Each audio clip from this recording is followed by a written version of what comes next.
Hello everyone, स्वागत है आपका आज के इस सेशन में और मैं हूं आपका नेट वाला भैया। हाँ जी, चलिए करते हैं आज की क्लास की शुरुआत। लास्ट क्लास में हमारा हायर एजुकेशन पूरा कंप्लीट हुआ था और आज जो है वो हम, जैसा कि आपने देखा थंबनेल में, पूरा का पूरा लॉजिकल रीजनिंग एक ही वीडियो में कंप्लीट करने वाले हैं। चाहे वो हम बात करें इंडक्टिव डिडक्टिव की, चाहे आर्ग्यूमेंट्स की, चाहे मूड एंड फिगर की, चाहे स्क्वायर ऑफ पोजीशंस की, चाहे फॉर्मल और इनफॉर्मल फैलेसीज की, ये सारी चीजें आज हम ओवरऑल क्या करने वाले हैं, रिवाइज करने वाले हैं। देखिए, अगर आपको थोड़ा सा ये चीज क्या होगा ना, फास्ट लगेगा, क्योंकि अगर आपने ये लेक्चर नहीं देखा होगा, ऑलरेडी मैंने यूट्यूब पे सारी चीजें अपलोड कर दी है। अगर आपने लेक्चर नहीं देखा तो भाई उसको भी देख सकते हैं। वैसे तो आज की चीजों से आपको सारा चीज क्लियर हो जाएगा, रिविजन हो जाएगी, लेकिन फिर भी अगर आपको लग रहा है कि कोई ऐसा चीज जो थोड़ा सा फास्ट हो रहा है तो टेंशन लेने की जरूरत नहीं है। लॉजिकल रीजनिंग वाले सेक्शन में जाइएगा, थोड़ा सा टाइम लगेगा और उसको, उस लेक्चर को 30 मिनट या 25 मिनट का लेक्चर होगा, उसको देख लीजिएगा, आपका सारा डाउट क्लियर हो जाएगा, है ना। तो चलिए आज शुरुआत करते हैं लॉजिकल रीजनिंग की, और उसके बेस पर हमने जो सारी चीजें पढ़ रखी है, मूड फिगर्स वगैरह जितने भी है, वो लिंकेज वाइज से पढ़ेंगे। आज हम लोग एक दूसरे को लिंक करते हुए सारी चीजें क्लियर करेंगे, है ना जी। चलिए, तो और अपनी तैयारी अच्छी से करिएगा, मजबूत से करिएगा, क्योंकि अब एग्जाम आपका नजदीक आ रहा है और त्यौहार भी नजदीक आ रहे हैं। छठ पूजा नजदीक है, दिवाली तो बिता दिया आपने, लेकिन अब छठ पूजा है। छठ पूजा 2-3 दिन 4 दिन का पर्व है, तो उसको भी आराम से मनाइएगा, लेकिन पढ़ाई साथ में कंटिन्यू करिएगा, है ना। चलिए, मैं भी छठ पूजा में घर जा रहा हूँ, लेकिन मैं आपके सारे वीडियोस को लेकर आ रहा हूँ, उसके साथ बात जा रहा हूँ। तो जब मैं इतना एफर्ट लगा सकता हूँ तो आप भी एफर्ट लगा ही सकते हैं, है ना। चलिए, तो चलते हैं कहाँ, क्लास में आइए। ये देखिएगा, लॉजिकल रीजनिंग, अगर हम बात करें लॉजिकल रीजनिंग का, तो उसको हिंदी में क्या कहते हैं, तार्किक विचार। क्या कहते हैं, तर्क के आधार पर अपना विचार देना, है ना। उसको क्या बोलेंगे सर, तार्किक विचार। तर्क के आधार पर विचार देना मतलब कंक्लूजन निकालना, ठीक है। या तो हम विचार देते हैं या हम कंक्लूजन निकालते हैं कि भैया कोई चीज हुआ तो उस बेस पर क्या कंक्लूजन निकल रहा है, निष्कर्ष निकल रहा है बेसिकली। नहीं तो देखिए, अगर हम बात करें तो दो तरीके की रीजनिंग होती है हमारे किसमें, आपके लॉजिकल रीजनिंग में। कौन कौन सा, एक को बोलते हैं डिडक्टिव रीजनिंग और एक को बोलते हैं क्या, इंडक्टिव रीजनिंग। क्या बोलते हैं, डिडक्टिव और इंडक्टिव। जब हम बात डिडक्टिव की करते हैं, जब हम डिडक्टिव रीजनिंग की बात कर रहे हैं, तो हम यहाँ क्या करते हैं, किसी भी थ्योरी को टेस्ट करते हैं या वेरीफाई करते हैं। और अगर हम बात कर रहे हैं इंडक्टिव रीजनिंग की, तो इंडक्टिव रीजनिंग में हम किसी भी थ्योरी को क्या करते हैं सर, यहाँ पे बनाते हैं, थ्योरी मेक करते हैं या फिर थ्योरी इनोवेट करते हैं। चलिए, अगर हम डिडक्टिव रीजनिंग की बात करें तो डिडक्टिव रीजनिंग में थ्योरी को क्या करते हैं, टेस्ट करते हैं। इसमें हम जनरल से स्पेसिफिक अप्रोच को अपनाते हैं। टॉप डाउन अप्रोच भी इसी को कहा जाता है। ऑब्जेक्टिव या क्वांटिटेटिव अप्रोच भी इसको बोल सकते हैं। 100% वैलिड एंड ट्रू कंक्लूजन वाला अप्रोच भी कह सकते हैं। एब्स्ट्रैक्ट टू कॉन्क्रीट कहते हैं। स्ट्रक्चर्ड होता है ये नेचर में। कंक्लूजन टू प्रोमाइसिस की बात करता है ये, और एनालिसिस टू सिंथेसिस की बात करता है। अब आइए चलते हैं कहां, होल टू पार्ट्स की बात करता है। देखिए, कोई एक फॉर्मूला बना हुआ है, उस फॉर्मूला को अलग अलग लोगों ने क्या किया, अलग अलग हिसाब से टेस्ट करना शुरू किया और वेरीफाई किया। तो क्या बोल रहा है, शुरू कोई थ्योरी से होती है और हम उसको टेस्ट या वेरीफाई करते हैं। तो कोई थ्योरी अपने पास ऑलरेडी अवेलेबल है और उस थ्योरी को जब हम क्या करते हैं, टेस्ट या वेरीफाई करते हैं, तो हमने कहा कि डिडक्टिव रीजनिंग वाली बात हो गई। जैसे अगर हम कह रहे हैं कि ऑल गर्ल्स आर गॉर्जियस, ये बात तो बिल्कुल सही है, एकदम चरम सत्य, भाई किसी को तुम खराब कह नहीं सकते। तो ऑल गर्ल्स आर गॉर्जियस, तो उस अगर सारी गर्ल्स गॉर्जियस है तो हम ये भी कह सकते हैं सीता भी गॉर्जियस है, गीता भी गॉर्जियस है, मोहनीता भी गॉर्जियस है, मंजुलिका भी गॉर्जियस है, सब गॉर्जियस है ना। तो ये किस बेस पर कहा, क्योंकि एक थ्योरी कही गई थी ऑल गर्ल्स आर गॉर्जियस, इसके बेस पर, तो इसीलिए इसको कहा क्या गया सर, इसको कहा गया डिडक्टिव रीजनिंग। अगर हम इंडक्टिव अप्रोच की बात करें तो यहाँ कह रहा है कि यहाँ हम थ्योरी बनाते हैं, यहाँ इनोवेट करते हैं थ्योरी, है ना। तो यहाँ हम जस्ट अपोजिट उसके जाते हैं, स्पेसिफिक टू जनरल पे जाते हैं। बॉटम अप्रोच को कहा गया सब्जेक्टिव या क्वालिटेटिव अप्रोच कहा गया प्रोबेबिलिटी। यहाँ देखो, वहां पे 100% सर्टेनिटी थी, यहाँ पे क्या है, यहाँ प्रोबेबिलिटी है, यहाँ चांसेस है कि हमारा जो रिजल्ट है वो मैक्सिमम चांसेस है कि भाई प्रूफ हो सकता है या फिर सही हो भी सकता है या गलत। क्योंकि जब हम कोई चीज बनाते हैं, फॉर एग्जांपल खाना ही अगर हम बनाते हैं, तो भैया जब बन जाए तब ना पता चलेगा कि भैया वो टेस्टी बना या बिना टेस्टी है। चांसेस तो टेस्टी बनाने का भी है, लेकिन बिना टेस्टी भी बन सकता, हो सकता है जल जाए, थोड़ा नमक कम हो जाए, कुछ और भी हो जाए। तो ये वाला चीज इसमें भी है कि जब हम कोई थ्योरी को बनाते हैं तो वहां पे क्या होता है, वहां पे हमारा कंक्लूजन निकाला, मे और मे नॉट बी ट्रू, हो सकता है सही भी हो सकता है या गलत भी हो सकता है, प्रोबेबिलिटी के चांसेस ज्यादा हैं। कॉन्क्रीट टू एब्स्ट्रैक्ट का बात करता है, अनस्ट्रक्चर्ड है, प्रीमाइसेस टू कंक्लूजन है, एग्जांपल टू रूल है, सिंथेसिस टू एनालिसिस और पार्ट्स टू होल। देखो यहाँ पे पार्ट को लेकर हम क्या करते हैं, थ्योरी बनाने की कोशिश करते हैं। फॉर एग्जांपल ये क्या बोला, यहाँ स्टेटमेंट नोट है जिससे हम थ्योरी बनाने की क्या करते हैं, कोशिश करते हैं। यहाँ स्टेटमेंट होते हैं जिससे हम थ्योरी बनाने की कोशिश करते हैं। जैसे अगर मैं बात करूं, मैंने एक लड़की को देखा सीता, बहुत ब्यूटीफुल थी, मैंने दूसरी को देखा गीता, ब्यूटीफुल थी, तीसरा देखा बबीता, वो भी ब्यूटीफुल थी, तो मैंने इन कुछ चीजों के बेस पर क्या बोल दिया, मैंने बोल दिया कि भैया ऑल गर्ल्स आर ब्यूटीफुल, है ना। तो ये क्या सही है क्या? 3 4 5 10 20 50 लड़कियों को देख के बोला जा सकता है कि सारी लड़कियां ब्यूटीफुल है? यहाँ स्टेटमेंट की बात कर रहा हूँ, रियल लाइफ पे मत जाना है ना, लाइक तुरंत दिल पे मत लेना, मैं यहाँ स्टेटमेंट की बात कर रहा हूँ। तो सीता ब्यूटीफुल है, गीता ब्यूटीफुल है, बबीता भी ब्यूटीफुल है, सब ब्यूटीफुल है, और 3 4 लोग को मैंने देख के क्या बोल दिया, सारी लड़कियां खूबसूरत होती है ना। मंजुलिका को मैंने नहीं देखा था, ठीक है, मंजुलिका को देखता तो शायद ये बात ना बोल पाता, ठीक है। तो ये बात हो गई। तो इसको क्या कहते हैं, इसको इंडक्टिव रीजनिंग कहा जाता है। अब इसी बेस पर अगर हम बात करें तो आती है आर्ग्यूमेंट्स। आर्ग्यूमेंट्स क्या होता है भाई साहब, इसको बोलते हैं बहस। क्या बोलते हैं? बहस। आर्ग्यूमेंट भी होता है ना कि हम बिना फालतू में क्या करते हैं, बहस करते रहते हैं, लेकिन आर्ग्यूमेंट्स का भी कोई बेस होना चाहिए ना। मतलब आर्ग्यूमेंट्स अगर हम कर रहे हैं किसी भी तरीके से, तो भैया उसका कोई बेस, कोई प्रूफ, कोई एविडेंस तो होना चाहिए। फॉर एग्जांपल अगर आप देखे होगे कोर्ट, तो कोर्ट में भी लोग क्या कहते हैं, कोर्ट में कहता है भाई कोई इलॉजिकल बात नहीं करो, अगर तुम्हारे पास कोई एविडेंस है तो वो दिखाओ और उसको हम सबूत के तौर पर मान लेंगे।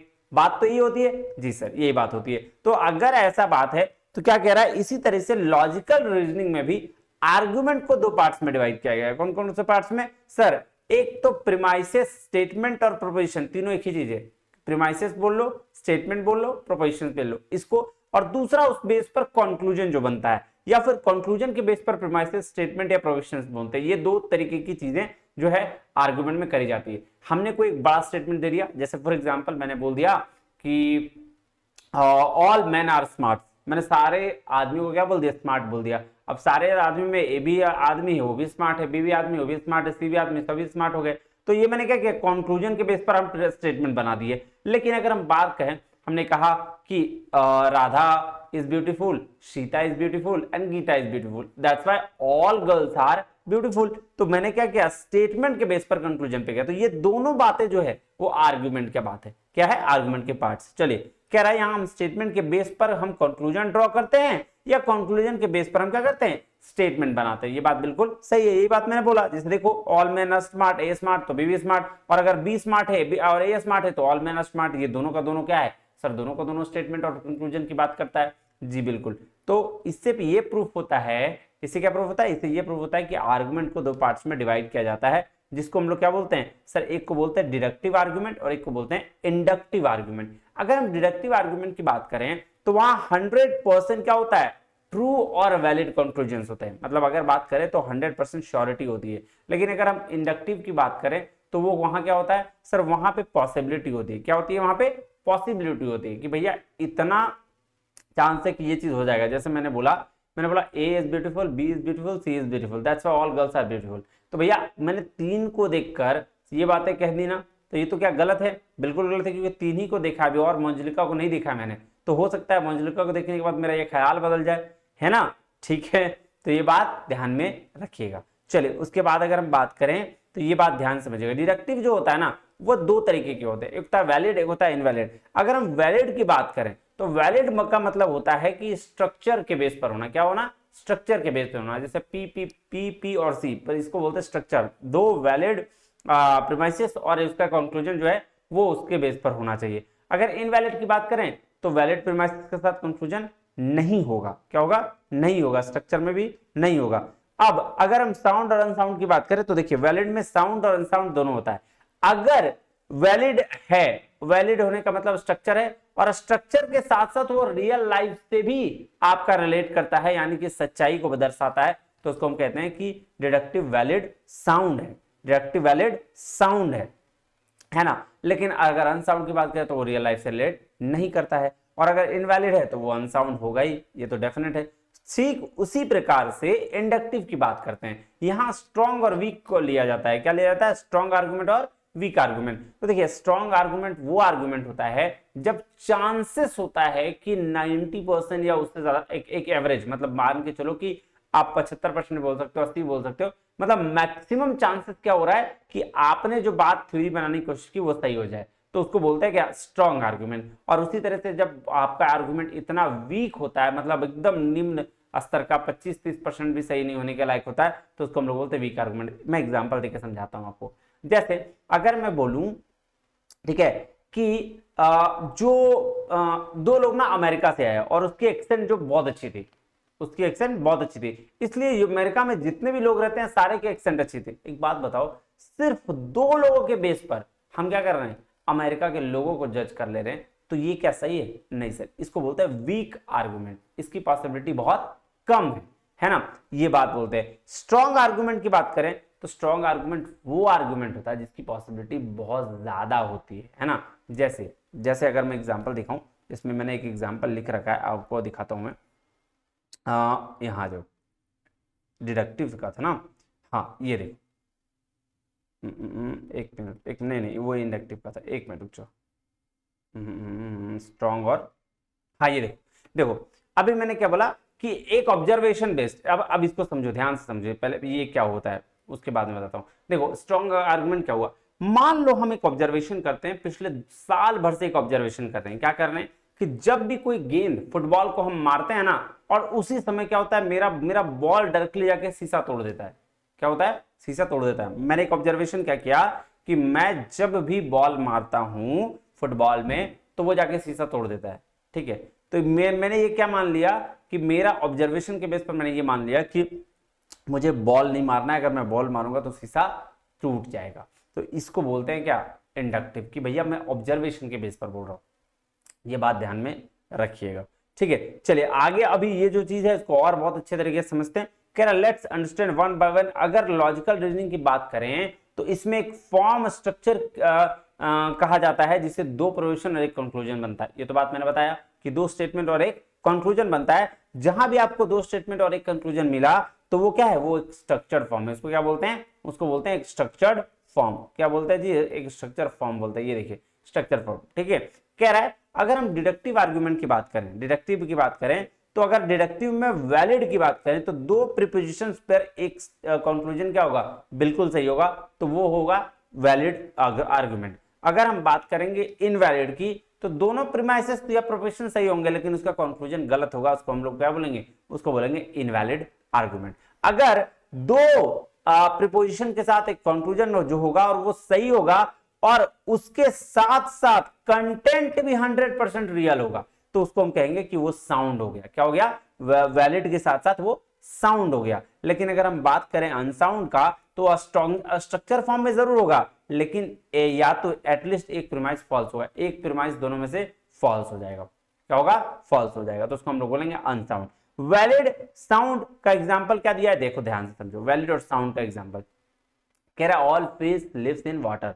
अगर सारे मछलियां जो है वो जल में रहती है। अगर हम बात करें शार्क लिव्स इन वाटर तो ये भी मछली है और ये भी जल में रहती है। अगर कैटफिश की बात करें तो वो भी वाटर में रहती है। ये बात बोल रहा है कौन? ये बात बोल रहा है ऊपर वाला के स्टेटमेंट। मैंने क्या बोला, ध्यान समझिएगा। All fish live in water, सारी मछलियां जल में रहती हैं। फिर मैंने बोला शार्क भी जल में रहते हैं और कैटफिश भी जल में रहती हैं। तो मैंने क्या, ये देखो एक तो ये क्या बोलते हैं इसको, स्टेटमेंट और कंक्लूजन के बेस में, जी सर है। और इसके साथ साथ ये क्या है, रियल लाइफ से भी सही चीज है ना। मछलियां तो जल में रहती हैं, ये बात कहीं गड़बड़ नहीं है। तो ये वैलिड है और साउंड भी है क्योंकि ये रियल है। अगर मैं बात करूं वैलिड और अनसाउंड का तो कह रहा है ऑल बैट्स आर ममाल्स। और बैट्स क्या होते हैं? सारे चमगादड़ जो हैं वो स्तनधारी होते हैं। और ऑल ममाल्स कैन फ्लाई, सारे स्तनधारी कैन फ्लाई कर सकते हैं। ये क्या सही है? नहीं सर, बिल्कुल ये गलत बात है। ऑल बैट्स कैन फ्लाई, सारे चमगादड़ उड़ सकते हैं लेकिन ऑल ममाल्स नहीं उड़ सकते। तो देखो एक क्या हो गया, एक प्रोपोजिशन से स्टेटमेंट क्या हो गया, गलत हो गया। इसीलिए इसको बोलते हैं क्या सर, इसको बोलते हैं वैलिड प्लस अनसाउंड। अगर हम बात करें इंडक्टिव आर्गुमेंट की तो ये किस पे बेस है? पॉसिबिलिटी पे। देखिएगा कह रहे हैं यहाँ कोई स्ट्रक्चर फॉर्म की बात नहीं होती, कोई इंडक्टिव में कोई स्ट्रक्चर फॉर्म नहीं, कैसे भी। तो इसके लिए स्ट्रॉन्ग और वीक होने के लिए क्या एग्जाम्पल है, देखिएगा। कह रहा है for example every time I have dropped a ball it and it has fallen to the ground. बोल रहा है कि मैंने एक ऑब्जर्वेशन करा कि हर समय मैं बॉल को ड्रॉप करता हूं नीचे और वो और जमीन पे गिर जाता हूं। मैं जैसे ही बॉल को ड्रॉप किया जमीन पे गिर गया, therefore I can conclude that if I drop this ball I will also fall into the ground. तो इस बेस पर उसने क्या कंक्लूजन निकाल लिया कि अगर वो बॉल को ड्रॉप करेगा, गिराएगा, तो वो खुद भी जमीन पे गिर जाएगा। ये किस बेस पर कर रहा है? ये ऑब्जर्वेशन के बेस पर कर रहा है। साल भर 2 साल बाद ये 7 बार इसके साथ 5 बार 10 बार 20 बार हुई होगी, उस बेस पर ये कह रहा है। तो ये हो सकता है क्या, आपकी पॉसिबिलिटी है, ज्यादा स्ट्रांग है कि आर्गुमेंट की ये बात सही होगी। लेकिन आपने एक दूसरा आर्गुमेंट देखना है। क्या कह रहा है? आई मेट 2 पीपल, मैंने 2 पीपल मिला, किससे मिला? न्यूयॉर्क वाले से, और they both had a strong accent, मतलब उनका बोलने का तरीका जो था वो बहुत ही अच्छा था, स्ट्रांग एक्सेंट था। Therefore people from New York must have a strong accent. तो ऐसा है क्या कि सिर्फ 2 लोगों की वजह से हम ये बोल दें कि भैया जो न्यूयॉर्क के पीपल हैं उनका ग्रेट एक्सेंट है? ऐसा नहीं कह सकते, क्योंकि ये आपका वीक आर्गुमेंट हो जाएगा। तो बात समझ में आ रही है स्ट्रांग और वीक का मतलब? जी सर। चलिए अब क्या कह रहा है, देखो ये स्ट्रांग है क्योंकि ये ऑब्जर्वेशन बेस्ड है, ऑब्जर्व करके स्टेटमेंट दे रहा है, और ये वीक है क्योंकि सिर्फ 2 लोगों के सैंपल पर बेस्ड है ना। सो एक स्ट्रांग इंडक्टिव आर्गुमेंट वो है जिसका प्रूफ ज्यादा सपोर्ट करता है किसको? कंक्लूजन को। और एक वीक इंडक्टिव आर्गुमेंट वो आर्गुमेंट है जिसका प्रूफ एविडेंस बहुत कम सपोर्ट करता है किसको? कंक्लूजन को। तो जिसको ज्यादा सपोर्ट करता है वो स्ट्रांग आर्गुमेंट, जिसको कम करता है वो सर वो है वीक आर्गुमेंट। बात समझ में आ गई सर? बिल्कुल आ गई। ये तो बेसिक चीज था सर। अब तो हम लोग पढ़ेंगे क्या? Structure of categorical propositions. तो इंडक्टिव डिडक्टिव भी खत्म और आर्ग्यूमेंट्स भी खत्म, है ना? बात समझ में आई? जी सर। आइए अब स्ट्रक्चर ऑफ कैटेगोरिकल प्रोपोजिशंस की बात करते हैं। उससे पहले 1 सेकंड का टाइम लेते हैं, थोड़ा सा पानी पीते हैं, और आप भी मजे करिए 30 सेकंड के लिए, है ना?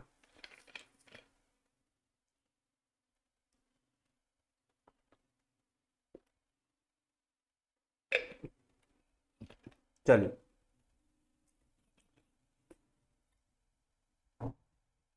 हाँ, अगर मैं बात करूं स्ट्रक्चर ऑफ कैटेगोरिकल प्रोपोजिशंस की, तो प्रोपोजिशन क्या है बताइए? तो क्या एक स्टेटमेंट के 2 टर्म के बीच में जो रिलेशन होता है उसे कहते हैं प्रोपोजिशन। क्या बोल रहा है? एक स्टेटमेंट है, मान लो ए इज बी, तो ए इज बी है ना, ऑल ए इज बी, सारे ए बी हैं। ए और बी के में जो रिलेशन बन रहा है उसको हम लोग क्या बोलेंगे सर? उसको बोलते हैं प्रोपोजिशंस। क्या बोलते हैं? प्रोपोजिशंस। और प्रोपोजिशन बेसिकली 3 टाइप के होते हैं। एक को बोलते हैं कैटेगोरिकल, ठीक है, और दूसरे को क्या बोलते हैं सर? दूसरे को बोलते हैं कंडीशनल, और तीसरे को क्या बोलते हैं? तीसरे को जो बोलते हैं जी डिसजंक्टिव, है ना। तो हमें क्या कैटेगोरिकल प्रोपोजिशन पढ़ना है। क्या पढ़ना है? कैटेगोरिकल। वैसे समझ लो क्या क्या चीज होती है। कह रहा है जहां कैटेगोरिकल प्रोपोजिशन वैसा प्रोपोजिशन होता है जिसमें कोई कंडीशन नहीं होती। कह रहा है there is no condition. Conditional होता है ये जिसमें जिसको हाइपोथेटिकल बोलते हैं, ठीक है, और डिसजंक्टिव उसको बोलते हैं जिसमें आइदर या और वाला स्टेटमेंट होता है। फॉर एग्जाम्पल आओ देखो, कैटेगोरिकल बोल रहा है all men are mortal, no men are perfect. कोई कंडीशन है? कहीं कोई कंडीशन नहीं। कंडीशनल क्या बोल रहा है? इफ इट रेन्स, अगर वर्षा होती है, ही विल नॉट कम, वो नहीं आएगा। अगर वर्षा होगी तो वो नहीं आएगा, हाइपोथेटिकल है। इफ ही कम्स आई शैल गो, अगर वो आता है तो मैं चले जाऊंगी या चले जाऊंगा। क्या होगा? अगर मतलब जहां पे हाइपोथेटिकल बात कही जा रही है, तो ये कंडीशनल है। डिसजंक्टिव, आइदर सी इज ब्रेव और क्लेवर, या तो वो बहादुर है या फिर क्लेवर है। Haider he is a brother और फ्रेंड, या तो वो भाई है या दोस्त है। देखो तो ये बात क्या है? ये 3 टाइप्स ऑफ प्रोपोजिशंस है। कैटेगोरिकल प्रोपोजिशंस की अगर हम बात करें तो पार्ट्स ऑफ प्रोपोजिशन होते हैं, 4 तरह की पार्ट्स होते हैं। कौन कौन सा? सबसे पहला पार्ट होता है क्वांटिफायर। क्वांटिफायर किसको बोलते हैं भाई साहब? आपने स्टेटमेंट में देखा होगा ऑल नो सम, ये देखा है? जी सर। तो इसको क्वांटिफायर कहा जाता है। क्या कहा जाता है? क्वांटिफायर। अगर हम बात करें सब्जेक्ट की, तो सब्जेक्ट क्या होता है भाई साहब? जिसके बारे में कुछ कहा जा रहा है, सब्जेक्ट। जैसे ऑल ए इज बी, तो ए क्या हो गया? सब्जेक्ट हो गया, कि उसी के बारे में कहा जा रहा है कि सारे ए क्या है? बी है, तो सब्जेक्ट के बारे में कहा जा रहा है, वही सब्जेक्ट है।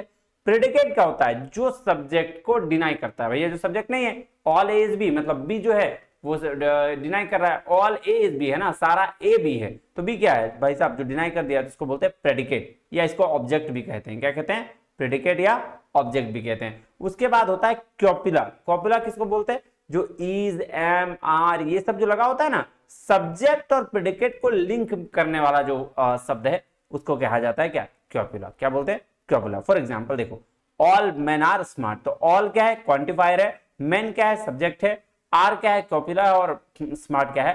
प्रेडिकेट है। क्या बोलते हैं? प्रेडिकेट बोलते हैं। चलो अगर हम बात करें फॉर्म्स ऑफ प्रोपोजिशंस के, देखो इसको ध्यान से समझना क्योंकि इसी के बेस पर आगे मूड्स एंड फिगर और स्क्वायर प्रोपोजिशन बनेगा, तो इसलिए इसको ध्यान से समझ लेना।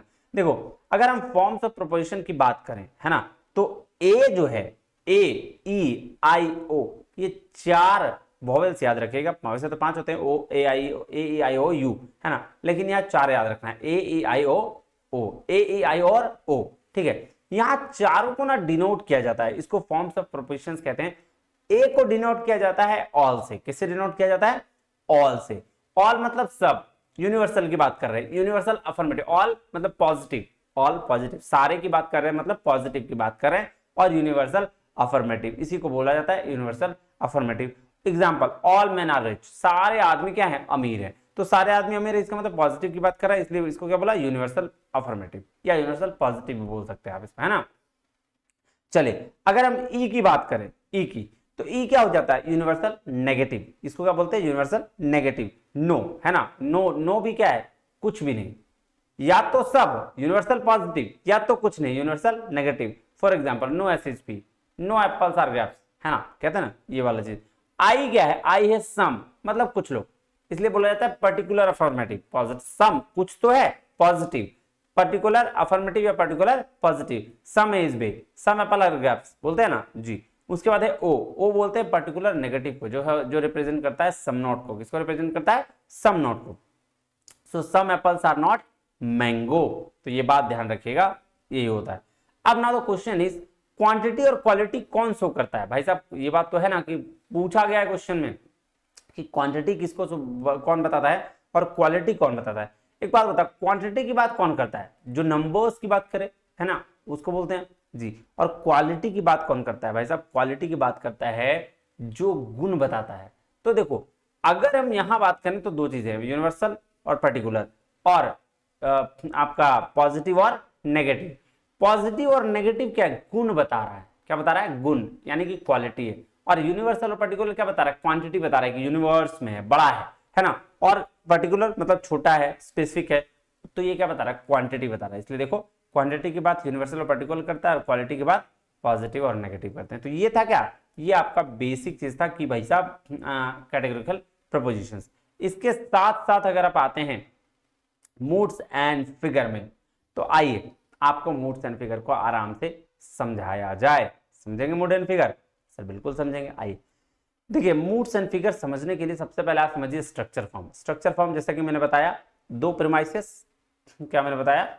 दो प्रीमाइसेस और एक कंक्लूजन, ये और ये, ठीक है। जैसे all as B, all B C, all A's C, ये बात हो गया, बात सही है सब। अब 4 टाइप्स ऑफ कैटेगोरिकल प्रोपोजिशंस होते हैं, ये तो आपने पढ़ लिया कि ए रिप्रेजेंट किया जाता है ऑल से और उसका यूनिवर्सल अफर्मेटिव होता है, अभी इसको बताया। ई रिप्रेजेंट किया जाता है यूनिवर्सल नेगेटिव से, इसको नो से रिप्रेजेंट करते हैं। आई को सम से, पर्टिकुलर अफर्मेटिव होता है, उस समय पला, और ये वाला आपने पढ़ा, ए आई ओ जस्ट अभी पहले पढ़ाया मैंने। देखो ऑल क्वांटिफायर्स हो गया, ए ऑल एज बी में ए हो गया सब्जेक्ट, ई हो गया कॉपिला, और ये इसको बोलते हैं क्या? ये आपके क्वांटिफायर्स है, ये फॉर्म्स हो गए। चलिए ये बात भी आपको अभी आपने देखा। अब आइए अब समझते हैं मिडिल टर्म क्या होता है। क्या कह रहा है? ध्यान से समझिएगा। दो स्टेटमेंट, एक conclusion, all as B, all B C, और कंक्लूजन है ऑल एज सी। तीन चीज समझने वाली है यहाँ। क्या क्या सर? एक तो मिडिल टर्म समझा दीजिए, एक मेजर टर्म समझा दीजिए, और एक माइनर टर्म समझा दीजिए। ठीक है सर, बिल्कुल। जो दोनों प्रीमाइसेस में कॉमन टर्म है उसको मिडिल टर्म कहा गया है। जो दोनों प्रीमाइसेस 1 प्रीमाइसेस 2 में कॉमन टर्म है उसको क्या कहा गया? मिडिल टर्म कहा गया। लेकिन अगर हम बात करें मेजर टर्म और माइनर टर्म की, तो उसको कहा गया कि इसको ध्यान समझिएगा, जो कंक्लूजन है उसका सब्जेक्ट जो होगा, कंक्लूजन का सब्जेक्ट जो होगा वो माइनर टर्म होगा। क्या होगा? Minor term. और कंक्लूजन का जो ऑब्जेक्ट होगा वो क्या होगा? मेजर टर्म होगा। ये देख लिए, कंक्लूजन ये है, ये कंक्लूजन है जी सर। कंक्लूजन का सब्जेक्ट ये देखो माइनर टर्म, कंक्लूजन का ऑब्जेक्ट या प्रेडिकेट उसका क्या होगा? Major term. अब बोलेंगे सर मेजर प्रीमाइस क्या होता है और माइनर प्रीमाइस क्या होता है? तो जिस प्रीमाइस में मेजर टर्म दिख जाए वो मेजर प्रीमाइस। जैसे देखो सी कहां दिख रहा है? यहां दिख रहा है, तो ये क्या हो जाएगा? Major premise. क्या हो जाएगा? Major premise. और अगर माइनर प्रीमाइस की बात करें तो यहां ये देख लो, ये माइनर प्रीमाइस कहां है? ये देख लो, प्रीमाइस 1 में, तो प्रीमाइस 1 में माइनर प्रीमाइस, प्रीमाइस 2 है मेजर प्रीमाइस। ठीक है, बात समझ में आई? जी सर समझ में आ गई। चलिए अब आपको मैं थोड़ा थोड़ा चीज समझाता हूं। क्या समझाते हैं सर, क्या बताएंगे, ध्यान से समझिएगा। सबसे पहले मूड निकालते हैं कि मूड निकालते कैसे हैं। ठीक है, मूड निकालने के लिए हमें कुछ नहीं देखना पड़ता है, 4 टाइप्स ऑफ जो प्रोपोजिशंस पढ़ा है ना, उसी में से आपको निकलता है। देखो कैसे, all A is B for example, ठीक है, ऑल बी इज सी, तो इसलिए ऑल ए इज सी। ये क्या था P1, ये क्या था P2, और ये क्या है कंक्लूजन। ठीक है जी सर। अगर हम यहां इसमें से बोला जाए कि मूड बताइए, तो इसका मूल ऑल किसको रिप्रेजेंट करता है, सिर्फ आपको ये देखना है क्वांटिफायर्स को, सिर्फ क्वांटिफायर से आपका मूड निकल जाएगा, सिर्फ क्वांटिफायर से क्या निकल जाएगा, मूड निकल जाएगा। देखो क्या है, ऑल ए को रिप्रेजेंट करता है, फिर ए को रिप्रेजेंट, कंक्लूजन ए को, यही मूड है आपका, ट्रिपल ए आंसर। क्या हो गया, ट्रिपल ए आंसर। अगर हम ऐसे देखते हैं, no A is B, some B is C, so some A is not C. ये प्रीमाइसिस 1, प्रीमाइसिस 2, ये कंक्लूजन हो गया सर, बिल्कुल हो गया। अब मेरे को ये बताइए, ये क्वांटिफायर कौन है, नो, नो को किससे रिप्रेजेंट किया जाता है बताइए तो, ए ई आई ओ किससे रिप्रेजेंट किया जाता है सर, ई से, ई हो गया।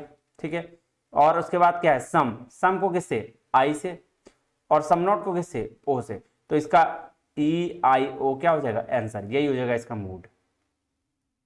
क्या हो जाएगा, ये मूड हो जाएगा। इतना इजी है मूड फाइंड आउट करना। सर अब फिगर कैसे फाइंड आउट करते हैं, आइए वो भी ध्यान देता हूं, बताता हूं। फिगर फाइंड आउट करने के लिए आपको मिडिल टर्म फाइंड आउट करना पड़ता है। क्या सब, मिडिल टर्म कैसे फाइंड आउट करेंगे, उससे पहले समझते हैं फिगर क्या होता है। देखो 4 तरीके की फिगर होती है, डी याद रखना। ठीक है, क्या याद रखोगे, डी याद रखना। इस तरीके की फिगर को याद रखना, middle term, middle term, middle term, middle term, middle, middle, middle और मिडिल, ये होता है फर्स्ट फिगर, इसको बोलते हैं second figure,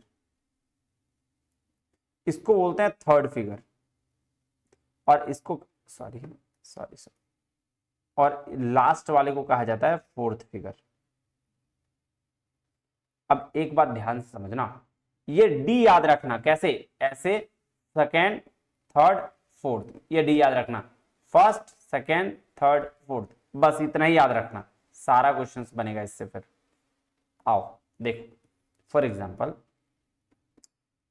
all P is Q, all Q is R, all R, sorry, all P is R।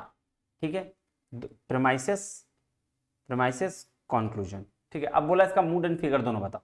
ठीक है, चलो मुझे एक बात बताओ, मैंने क्या बोला था, फिगर देखने के लिए, ये तो मूड हो गया, ये फिगर देखने के लिए हमको क्या देखना पड़ेगा, मिडिल टर्म।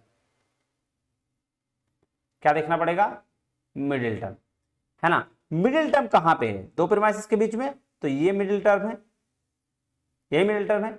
मुझे एक बात बताना, जो फिगर था, जो फिगर है, फिगर क्या ऐसे वाला भी फिगर था एक, देख लो, है ना, ये वाला फिगर ऐसे ही ना फिगर है, जी सर। तो ये कौन सा टर्म है सर, फोर्थ फिगर हो गया। और अगर हम बात करें मूड की, तो ए और फिगर क्या है, 4, ये हो गया आंसर। कुछ है, कुछ भी नहीं है। चलो दूसरा बनाते हैं, थोड़ा सा समझदारी करते हैं। मान लो premises 1, some C is B, some B, नहीं इसको छोड़ो, some D is B, so some C is D. ठीक है, बन गया प्रीमाइसेस 2, ये कंक्लूजन। अब मुझे बताओ मिडिल टर्म कहां है, ये मिडिल टर्म है ना सर, है। क्या एक बात बताना, ऐसा भी कोई फिगर में था क्या? ऐसा भी कोई था क्या स्ट्रेट? सर था ना, बिल्कुल था। कौन था सर? यही तो था सेकंड फिगर, नहीं था कि नहीं? ये देख लो, इस साइड राइट साइड में था ना सेकंड फिगर। अब सम का क्या होता है भाई? सम का मूड क्या होता है बताओ? ए ई आई, आई आई आई सेकंड, यही हो गया इसका आंसर। कुछ है? कुछ भी नहीं। चलो एक और मैं एग्जांपल देता हूं। चलो मान लो नो एस इज पी, दूसरा नो क्यू इज एस। नहीं, एक मिनट, ये भी ठीक है लेकिन ऐसे नहीं दूंगा। No S is Q, so no P is Q. ठीक है, मान लिया, कुछ भी, कोई दिक्कत नहीं है। चलो इसका बताओ मुझे, इसका मूड क्या होगा और फिगर क्या होगा? तो फिगर सर इधर मिडिल टर्म मैच कर रहा है, ये P1 है, ये P2 है, प्रीमाइसिस 2, और ये कंक्लूजन है। ठीक है, मैच कहां कर रहा है सर? इधर वाला। तो इधर का फिगर, ऐसा वाला फिगर भी तो एक जगह था, इधर फिगर था ना, कौन सा? ये देखो, ये थर्ड फिगर है ना जी, बिल्कुल थर्ड फिगर है। चलिए तो फिगर तो थर्ड हो गया, लेकिन अगर बात करें इसका तो नो नो नो तीनों जगह है, तो क्या हो जाएगा? ई ई ई थर्ड आंसर। समझ में आया बात? तो वही याद रखना है और कुछ नहीं है। चलो अब चलते हैं, मूड एंड फिगर का कहानी खत्म। अब आ जाते हैं स्क्वायर ऑफ ऑपोजिशन पर। ये क्या? अरे अच्छा, ये देख लो, इसको नेट वाला भैया का टेलीग्राम चैनल, इसको ज्वाइन कर लेना, यहाँ पे सारा नोट्स वगैरह मैं डाल देता हूँ, है ना, इसको ध्यान में रखना। चलो इसमें नहीं आते हैं।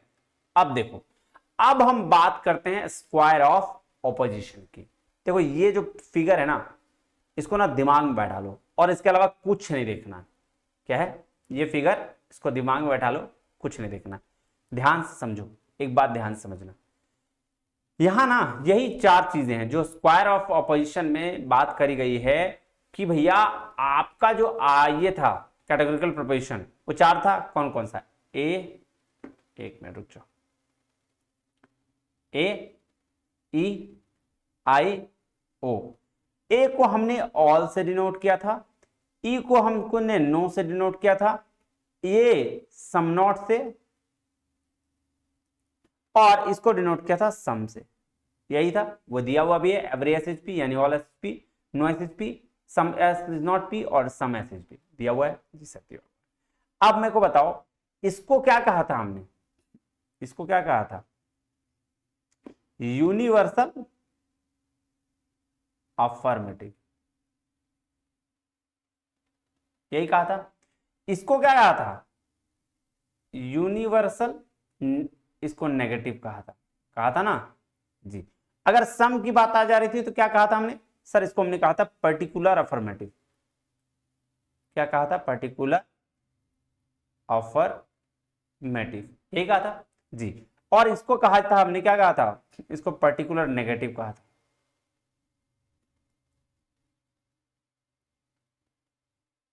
क्या कहा था? पर्टिकुलर नेगेटिव कहा था। एक बात ध्यान से समझना, ये तो है, इतना तो आपने समझा हुआ है, इसके साथ जो रिलेशन है, मतलब स्क्वायर ऑफ अपोजिशन कहने का मतलब है कि एक स्क्वायर बना है और उसके साथ उसके अपोजिशन का क्या रिलेशन है? क्या है? स्क्वायर का अपोजिशन मतलब एक दूसरे के अपोजिशन का क्या रिलेशन है, क्या स्टेटमेंट इससे बन सकता है, क्या कैसा रिलेशन हो सकता है, उसको स्क्वायर ऑफ अपोजिशन कहा गया। ध्यान समझिएगा। देखिए, बोला ए के साथ अगर ई का रिलेशन होगा तो हम उसको कहेंगे कॉन्ट्रारीज। क्या कहेंगे? कॉन्ट्रारीज। अगर आई के साथ ओ का रिलेशन होगा, इसको हम कहेंगे सब कॉन्ट्रारीज। क्या कहेंगे? सब कॉन्ट्रारीज। और अगर ए के साथ आई का रिलेशन होगा, इसको कहेंगे सब अल्टर्न, और इसको भी ई के साथ ओ का रिलेशन होगा, इसको कहेंगे सुपर अल्टर्न या सब अल्टर्न, कोई दिक्कत नहीं है। अब ए के साथ अगर ओ का रिलेशन होगा या ओ के साथ ई का रिलेशन होगा, ये दोनों को दोनों हम कहेंगे कॉन्ट्राडिक्टरी। क्या है? कॉन्ट्राडिक्टरी। ये बात बिल्कुल सही तरीके से समझ में आ गई आपको जी सर। ए ऑपोजिट रिलेशन मतलब कौन वाला रिलेशन जो होगा, ऐसे वाला, ये वाला रिलेशन, इसको हम कॉन्ट्राडिक्टरी कहेंगे।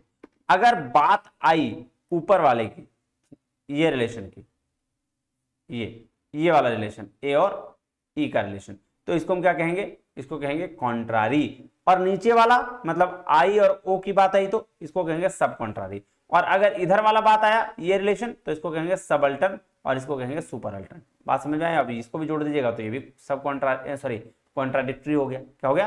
कॉन्ट्राडिक्टरी। बस इतना ही याद करना है इसमें, बाकी फॉर्मूला का जरूरत हो तो बाएं हाथ का है, वो कैसे निकलेगा अब मैं बताता हूँ। चलो अब इस पे इस सबको छोड़िए, ये देखिए मैंने बोला ना ये सारा चीज, और ये देखिए क्या मैंने बोला, ऑल, नो, सम नोट, इसको क्या बोला गया सर? इसको बोला गया आपका यूनिवर्सल अफर्मेटिव, नेगेटिव, पर्टिकुलर, और ये बात है। आइए ठीक है, चलिए ये सब चीज आप जानते हैं, मैं आपको बेसिक चीज पे आता हूं, एक ही जगह पे सारा कहानी खत्म कर दूंगा।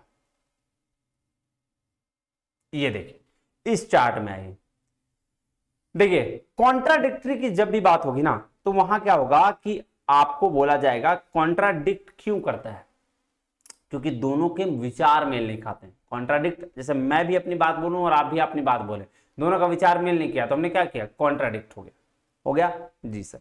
तो कॉन्ट्राडिक्टरी स्टेटमेंट तब होता है जब एक स्टेटमेंट किसी का ट्रू हो और दूसरे का गलत हो, यानी कि अगर किसी का फॉल्स स्टेटमेंट है तो सामने वाला का ट्रू हो जाएगा, और अगर किसी का ट्रू स्टेटमेंट है तो सामने वाला का फॉल्स हो जाएगा। ये बात सिंपल समझ में आ रही है? जी सर सिंपल। इसमें बेसिक ये क्या है, तो कॉन्ट्राडिक्ट हो गया, एक फॉल्स तो दूसरा ट्रू, दूसरा ट्रू तो पहला फॉल्स, सिंपल है, कॉन्ट्राडिक्ट है। क्योंकि अगर मैं बात करूं, ये ध्यान से देखिएगा, ये देखिए ठीक है, यहां इसको ऐसे समझिएगा और इसको ऐसे समझिएगा, ठीक है, समझ में आ रहा है? ये ए है, यहाँ ई है, ये आई है और ये ओ है।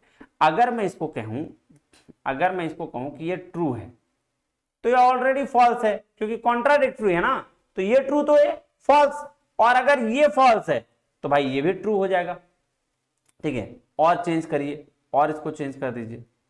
अब मैंने कहा ये ट्रू है तो ऑफकोर्स ये फॉल्स होगा, अब मैंने कहा ये फॉल्स है तो ऑफकोर्स ये ट्रू हो जाएगा। मतलब ये तो बेसिक चीज है कि भैया एक सही तो दूसरा गलत है, दूसरा गलत है पहला सही है, ये बात कॉन्ट्राडिक्टरी के लिए, ठीक है। चलिए अब देखिए इसका रूल्स पढ़िए, ये तो मैंने आपको बता दिया, अब इसका रूल्स पढ़िए, आपको रूल्स पढ़ के और मजा आएगा। क्या है, कोई रूल नहीं, वैसे कोई रूल ही नहीं। If one is true then other will be false definitely, ये तो मैंने बताया कि एक अगर सही होगा तो दूसरा गलत होगा। If one is false then other will be true definitely, ये भी बात सिर्फ बताया कि एक अगर फॉल्स होगा दूसरा सही होगा। Both can not be true और false at the same time, ये बात बिल्कुल सही है। अब इसको समझो, दोनों एक टाइम पे ट्रू कहां से हो सकता है?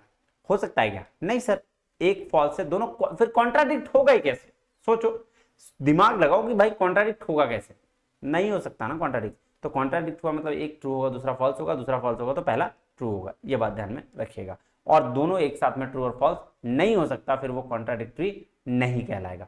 चलिए आइए अब चलते हैं, अब आते हैं कॉन्ट्रारी में। कॉन्ट्रारी क्या भैया? कॉन्ट्रारी वाला भी फेज देख लीजिए, ये जो फेज था ए और ई का, यानी ऑल और नो का, यही है ना? तो हम इसको क्या कहते हैं? हमेशा यूनिवर्सल, क्योंकि ये भले पॉजिटिव नेगेटिव अलग बात है, लेकिन दोनों बड़ा बड़ा आदमी है ना, ये भी यूनिवर्सल है और ये भी यूनिवर्सल है कि नहीं? बिल्कुल है। तो हमेशा क्या रहेगा? बिटवीन यूनिवर्सल रहेगा। अब इसका एक चीज याद रखिएगा, ठीक है, इसमें कहा both statement can not be true at the same time, both can be false. ध्यान से समझिएगा, एक एक करके समझते हैं। Both statement can not be true मतलब कह रहा है ये ऑल वाला स्टेटमेंट और नो वाला स्टेटमेंट, दोनों स्टेटमेंट कभी भी ट्रू एक साथ नहीं हो सकता। Both statement can not be true मतलब अगर ये ट्रू होगा तो ये फॉल्स हो जाएगा, ठीक है? बात समझ में आ रहा है? क्या होगा? एक ट्रू होगा तो दूसरा फॉल्स हो जाएगा। और अगर एक कोई फॉल्स होगा, मान लो कोई फॉल्स है, मान लो ये फॉल्स है, तो ये क्या हो जाएगा? सर ये ट्रू हो भी सकता है या फॉल्स भी हो सकता है, क्योंकि यहां बोला both statement can't be true. Both statement can't be true मतलब कि भैया एक स्टेटमेंट क्या है? सही होगा, एक गलत होगा। यहां बोल दिया एक, अगर आपको पता चल गया कि सही है, एक सही पता चल गया, मान लो ये सही पता चल गया, तो ये तो फॉल्स हो जाएगा, क्योंकि ऑर्डर हमेशा बोल चुका है, क्या बोल चुका है कि both statement can't be true, दोनों स्टेटमेंट कभी भी ट्रू नहीं हो सकता। मतलब एक अगर ट्रू है तो दूसरा फॉल्स होना ही होना है, 100% होना है। लेकिन दूसरा बोल दे रहा है at the same time both can be false, दूसरे उसी का दूसरा बात बोल रहा है कि एक समय में लेकिन दोनों गलत हो सकता है। तो जब ट्रू की बात आई तब तो ये तो पक्का था कि भाई ये फॉल्स हो जाएगा, जब ट्रू की बात आई तो ये क्या हो गया, पक्का था कि भाई ये फॉल्स हो जाएगा। लेकिन अगर जहां फॉल्स की बात आई तो ये श्योर नहीं था कि ट्रू होगा या फॉल्स होगा, क्योंकि यहां लिख दिया, क्या लिख दिया कि एक ट्रू तो फॉल्स पक्का, लेकिन भैया अगर एक फॉल्स है तो दूसरा ट्रू या फॉल्स हो सकता है। इसको हम लोग क्या कहते हैं, इसको बोलते हैं डाउटफुल। क्या बोलते हैं, डाउटफुल। हमको पता नहीं है कि दूसरा क्या होगा, इसलिए याद रखिए। तो कॉन्ट्रारी याद रखने के लिए आपको सिर्फ एक चीज याद रखना है, बोथ कांट बी ट्रू, दोनों सही नहीं हो सकता। दैट्स इट, खत्म कहानी। सब कॉन्ट्रारी जस्ट नीचे वाला आ जाइए, आई और ओ। बिटवीन पर्टिकुलर, ये पर्टिकुलर के बीच में, जी सर। जैसे ऊपर वाला आपने याद किया बोथ कांट बी ट्रू, नीचे याद कर लीजिए बोथ कांट बी फॉल्स। क्या होगा, both can't be false but at the same time both can be true. याद रखिएगा, मतलब एक अगर फॉल्स होगा, यहां ऊपर था एक ट्रू होगा तो दूसरा फॉल्स पक्का होगा। नीचे बोल रहा है भैया अगर एक फॉल्स हुआ तो दूसरा ट्रू पक्का होगा, ठीक है। लेकिन अगर दूसरा ट्रू हो गया तो पहला का पता नहीं, फॉल्स भी हो सकता है या ट्रू भी हो सकता है, यानी कि डाउटफुल है। तो जस्ट अपोजिट है। आप कॉन्ट्रारी में क्या याद रखेंगे, कॉन्ट्रारी में याद रखेंगे कि बोथ कांट बी ट्रू, और अगर सब कॉन्ट्रारी की बात आई तो याद रखेंगे both can't be false. That's it, ठीक है। और सब अल्टर्न के लिए, सर सब अल्टर्न के लिए बहुत सारा रूल्स है, यूनिवर्सल और पर्टिकुलर के बीच में होता है। क्यों, क्योंकि सब अल्टर्न ये वाला है ना, ये वाला फेज है, ये ए और आई, ई और ओ, यही वाला फेज है ना, जी सर। इसको सब अल्टर्न बोल लो या सुपर अल्टर्न बोल लो, ठीक है जी सर। तो इसके लिए क्या रूल है, इसके लिए कोई रूल नहीं बेसिकली, ये ना इसको ना काट दीजिए। इसके लिए सिंपल सा ध्यान रखिएगा, ये चीज, इसको शॉर्टकट ट्रिक याद रखिएगा कि ट्रूथ डाउनवर्ड जाता है, ये याद रखिएगा, ट्रूथ डाउनवर्ड जाता है, फॉल्स अपवर्ड। मतलब क्या हुआ सर, नहीं समझ में आया? समझ में क्या था, ट्रूथ डाउनवर्ड कहने का मतलब है कि अगर यहां ट्रूथ आ गया तो इसके नीचे वाला भी ट्रूथ सही होगा, ट्रूथ डाउनवर्ड है ना, ऐसे। अगर फॉल्स, क्या बोला, फॉल्स अपवर्ड जाता है, मान लो ये फॉल्स, यहां एफ आ गया तो इसके ऊपर वाला भी क्या होगा, हमेशा फॉल्स ही होगा। फॉल्स अपवर्ड जा रहा है मतलब फॉल्स अगर यहां है तो ये ऊपर भी फॉल्स ही होगा। ट्रूथ डाउनवर्ड जा रहा है मतलब ऊपर ट्रूथ है तो नीचे भी ट्रूथ ही होगा। तो अगर आपको ये स्टेटमेंट, ये वाला चीज पता चल जाए तो ऑपोजिट वाला ये तो आराम से निकाल सकते हैं। क्यों, क्योंकि ट्रूथ डाउनवर्ड है, फॉल्स अपवर्ड है। फॉर एग्जाम्पल अभी मैंने बताता हूं, जैसे मैंने यहां बोल दिया, यहां ट्रूथ है, ठीक है। तो यहां ट्रूथ है तो ऊपर वाला क्या होगा सर, ट्रूथ डाउनवर्ड जाता है, अपवर्ड नहीं जाता है, तो ये डाउटफुल हो जाएगा, है ना। और इसी तरह से मैंने यहां फॉल्स बोल दिया, फॉल्स क्या बोला, फॉल्स अपवर्ड जाता है, लेकिन ये तो डाउनवर्ड है ना, नीचे वाला खाली है ना, तो यहां भी डाउटफुल हो जाएगा। क्या होगा, डाउटफुल। ठीक उसी प्रकार मैंने क्या बोला, मैंने बोला ये ट्रूथ है, ये स्टेटमेंट अगर ट्रूथ है तो मैं क्या बोलता हूं, शॉर्टकट ट्रिक क्या है, ट्रूथ डाउनवर्ड जाता है मतलब ये भी ट्रूथ ही होगा। मैंने यहां बोला ये स्टेटमेंट क्या है, फॉल्स है, तो अगर ये फॉल्स है तो फॉल्स अपवर्ड जाता है, यानी कि ये भी स्टेटमेंट फॉल्स ही होगा। इससे ही काम आपका बन जाएगा। सिर्फ ये ट्रिक से ना, सिर्फ इस ट्रिक से आप सारा का सारा बना सकते हैं, क्या, स्क्वायर ऑफ ऑपोजिशन। समझ में आ गए, जी सर। चलिए कहानी खत्म। ये देखिए क्या, कैसे याद रखना है, इसमें दिया गया है। कॉन्ट्रारी के लिए आपको याद रखना है can not both be, both can't be true, और सब कॉन्ट्रारी के लिए बोथ कांट बी फॉल्स। इसके लिए देखिए सब अल्टरनेट के लिए क्या, ट्रूथ डाउनवर्ड फॉल्स अपवर्ड, यही चीज, ट्रूथ डाउनवर्ड फॉल्स अपवर्ड। और कॉन्ट्राडिक्टरी के लिए याद रखना है कि ऑपोजिट ट्रूथ वैल्यू, मतलब जो यहाँ फॉल्स है तो ये ट्रू है, और ये ट्रू है तो ये फॉल्स हो। बात समझ में आ गया, जी सर। चलिए तो ये आपका ये भी खत्म, कहानी खत्म, पैसा हजम। एक चीज और देख लीजिए, ऑल टाइप स्टेटमेंट के लिए आपका ओनली सिंगुलर भी लिखा होगा, every, each, any, only, non but only, ये सारा लिखा होगा। सम टाइप के लिए फ्यू, मोस्ट, सर्टेन, एक्सेप्ट, ये सारा स्टेटमेंट भी लिखा हो तो इसको सम ही समझिएगा। नो, नेवर, नन का मतलब नो ही होता है, और हार्डली और ऑल नोट, इसका मतलब सम नोट होता है। ये बात ध्यान में रखिएगा। चलिए अगर हम आते हैं यहां, अब हम आ रहे हैं फॉर्मल फैलेसी पे, तो थोड़ा सा अपने दिल को थोड़ा शांत कर लीजिए, तसल्ली दे दीजिए, है ना। फॉर्मल फैलेसी बड़े मजेदार फैलेसी। आइए देखते हैं। कह रहा है फॉर्मल फैलेसी, फैलेसी का मतलब होता है फॉल्स या एरर। एरर बोलते हैं गलती, मिस्टेक को, है ना। तो फॉर्मल या इनफॉर्मल हो, अगर फॉर्मल एरर की हम बात करें तो वो फॉर्म या स्ट्रक्चर में एरर होता है, और इनफॉर्मल एरर की बात करेंगे तो कंटेंट में एरर होता है। तो अभी हम फॉर्मल की बात करते हैं। कह रहा व्हाट इज स्ट्रक्चर, स्ट्रक्चर क्या है, तो पीपीसी फॉर्म को स्ट्रक्चर बोलते हैं। ये तो भी हम पढ़े हैं पूरा का पूरा, है ना। प्रीमाइसेस और कंक्लूजन को देखो, ये all girls are beautiful, Rita is beautiful, so Rita is a girl, क्या है तो रीता गर्ल है, फिर फॉर्मल फैलेसी है। कैसे भैया, सारी गर्ल ब्यूटीफुल है, रीता और रीता भी ब्यूटीफुल है, तो भैया कहां लिखा हुआ है कि रीता लड़की है, कहीं लिखा हुआ है नहीं, तो इसलिए क्या है कंक्लूजन गलत है। तो यहाँ क्या हुआ, फॉर्मल फैलेसी। कह रहा है यहाँ रीता गर्ल है, ये मेंशन ही नहीं है, तो इसलिए ये क्या है, ये फॉर्मल फैलेसी। अब ये बात भी हम लोग को पता है कि मेजर टर्म क्या होता है, कंक्लूजन का ऑब्जेक्ट होता है। मेजर प्रीमाइस कंक्लूजन वाला प्रीमाइस में होता है। Minor term sir subject of the conclusion. Minor premise, जो माइनर प्रीमाइस मतलब जो जिस ये माइनर टर्म जिसमें लिख जाए वो वाला, है ना। चलिए अगर हम ये भी बात करते हैं, अब आ जाइए क्या आपका कौन कौन, ये देखिए एग्जांपल ऑल एज बी, तो ये क्या है सब्जेक्ट।